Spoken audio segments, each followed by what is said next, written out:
Hello dear third year students, this is Mohammed, and in this video lesson I'm going to present to you week 8 of English poetry, and in this particular class we're going to look at English romanticism. I'm going to give you an introduction to the age, and after that we're going to look at the poet, the biography of the poet, and also a sample poem from that poet. So previously we've talked about Renaissance poetry, and we looked at some poets including Shakespeare. We're now moving ahead to a new period in English poetry, a new age called Romanticism. So British Romantic poetry started in 1750 and it ended in 1824. There are some major poets in that period, including William Blake, William Wordsworth, Samuel Taylor Coleridge, Lord Byron, Percy Bysshe Shelley, and John Keats. So in the next couple of weeks we're going to look at these poets and study poems, sample poems from them. Alright, so let's move to the characteristics, the features of English Romanticism. First of all, there were new poetic forms and new ways of expression of poetry, and they used ordinary language really used by people, so the language of common people. Another defining element of romantic poetry is nature. The poets loved rivers, trees, flowers, and other elements of nature, and they wrote about these natural elements. Another element is rebellion. The Romantic poets were rebellious. They were non-conformists, so they did not abide by the social rules and by the established standards. And next element of Romantic poetry was emotion. They believed that poetry stems from emotions, and it originates from human emotions, and they used emotions in their poems. Another element of Romantic poetry was the sublime, or the perfect form of beauty, and aesthetics. And in this case, the Romantic poets were in love with nature, and their poetry was an appreciation of natural beauty.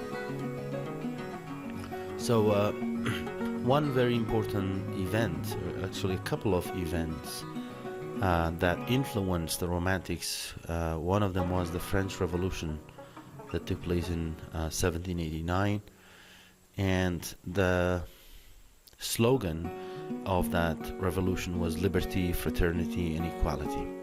These ideas were important for the Romantics. They loved those ideas because Romantics themselves were revolutionaries, and they sought these ideas. Another important event that influenced the Romantics, the English Romantic poets, was the Industrial Revolution of 1760. So Romantic poets, they were concerned about the destruction of nature and people moving away from nature to dirty cities. So let me give you a little bit of historical background to the Industrial Revolution. That was the time when industries, when factories boomed in England, and with that came some changes. One of them was the destruction of nature. To make room for factories and cities, they had to cut down trees and destroy rivers and other natural sites to create factories and to create cities for the crowded people, the crowded cities. that gathered around the factories, and also people moving away from nature to dirty cities, because at that time, when cities, when factories were established and cities formed around them, people moved from villages to cities, and in that shift they left nature and natural beauty, and they came to the cities that were smoky and dirty and crowded. So the poets reacted against that shift. They were against that. They believed that humans find peace in nature, among the trees and rivers and mountains. So these were important events, the French Revolution and the Industrial Revolution, that had influence on the Romantic poets. Moving ahead, we're going to look at one of the Romantic poets called William Blake. We're going to look at a biography, short biography, and then I'm going to read his poem for you. Of course, when we meet again in the class, we'll have time for discussions and writing practice and activities about the poem. But for the moment, it's the biography, the poem, and a short summary of the poem that I will be presenting to you. So William Blake was an English poet and painter. So he was an artist and a poet. When he was alive, he was not recognized as a great poet. So that happens to some poets and even famous writers and artists, where while they're alive, they're not recognized. They're not known by people. But when they die, and then people realize and they study their works. Now, William Blake is considered an influencing icon, an influencing figure in the history of poetry and painting of the Romantic age. He was born in November 28th, 1757 in London, in the United Kingdom, and he died in August 12th, 1827 in Westminster, in the United Kingdom. So very short, very short, just details about his life. And now we're going to look at one of his poems, very short poem, just 2 quatrains. And I'm going to read it for you, and then I'll provide a summary, and in the class we'll have discussions and questions and answers. The Sick Rose. This is the title of the poem. O Rose, thou art sick, the invisible worm that flies in the night, in the howling storm, has found out thy bed of crimson joy, and his dark secret love does thy life destroy. Right, very short poem about a sick rose. Right, let's move ahead to the summary of the poem. The speaker talks to a rose. Oh, rose. The rose is sick. The poet says, oh, rose, thou art sick. But why is it sick? That question springs in our minds. Why is the rose sick? Then the poet explains, an invisible worm flies in nighttime and in the howling storm. When winds make that noise, that howling noise in the night, an invisible worm, a creature has in the nighttime has found a way to sneak into the bed of the rose. So that's the reason. That is the reason the rose is sick, because there's an invisible worm that has found a way to sneak into the bed. Sneak into means go secretly. The bed of crimson joy and the dark secret love of the worm destroys the flower's life. Alright? And his dark secret love thy life destroys. That's what the poem says. Alright, so very shortly, there's a rose which is sick, and the reason it's sick is there's an invisible creature that flies in the night, and that creature has found a way to reach the bed of the flower, of the rose, and the dark secret love of that creature has destroyed the flower's life. So, analyzing the form of the poem, the two quatrains and the rhyme scheme is A, B, C, B, D, E, F, E.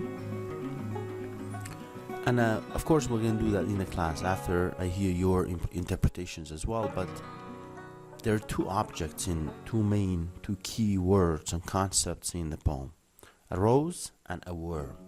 So what is a rose? We know the literal meaning of the rose. It's a plant, right? And we know a worm. It's a creature that lives underground. But what is the figural representation, the symbolic meaning of the rose and the worm? So that's subject to interpretation. Some possible interpretations could be rose as life and worm as death. So especially when humans die and they're buried under the ground, the worms feed upon the bodies of the dead. Alright, so one possible interpretation would be the destructive force of death and how it affects our life and how it makes the rose sick. Another possible interpretation would be the rose as a girl, as a virgin girl in a bed of lovers, and his, in the poem says his dark secret love, so it refers to a male referent. And crimson joy in the bed, it has some suggestions for sensual joy or sexual pleasure. So these were two possible interpretations. First, rose as life, worm as death. Second, rose as a pure virgin girl and worm as a destructive male person. And the third one is the Christian perspective. In the Christian perspective, we can look at the worm as snake or serpent. Alright? So, back to some background about Christianity. Of course, we're going to look at this in further details in the class. But in Christianity, the story of creation was like this. Adam and Eve lived in Eden, and a snake or a serpent came into their dwelling place, the place where they lived, and deceived them into eating from the forbidden fruit, from the forbidden food, and that caused the destruction of their lives. They were expelled, they were dismissed from heaven, and they were sent down to earth. So in this particular understanding, we can look at the rose as Adam and Eve, or humans, and the worm as the snake or as the serpent that deceived them. So there's some possible, there's some evidence for this interpretation. For example, there's flowers. So the flowers usually exist in a garden, and this could be a reference to the Garden of Eden. There's a worm. A worm is similar to a snake. So in this case, the satanic serpent, which persuaded Eve was Adam's wife, was in Kurdish they called Hawa, to eat the fruit from the tree of knowledge, and that led to the destruction of the life of Eve and Adam. As I said earlier, they were dismissed from heaven and they were sent down to earth. Alright, let's see if yeah, that's it. And of course we can have some activities in the class. I have prepared a list of questions which will help you analyze the poem yourself. And I'm going to post this PowerPoint on Google Classroom so that you have a chance to look at the poem and watch this video, and of course do the discussions in the classroom. Thank you very much for watching. That's it for now. I will see you again, hopefully next week in the class.